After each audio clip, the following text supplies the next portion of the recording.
fibroid ataupun cyst ataupun apa yang kita panggil bila rahim tu bengkak.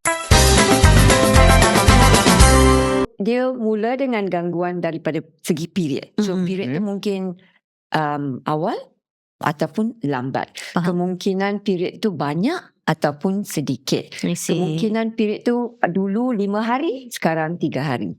So dia boleh tukar. Dia berubah daripada biasa. Tapi mustahak sekali bila period kita tukar, kita mesti jumpa doktor.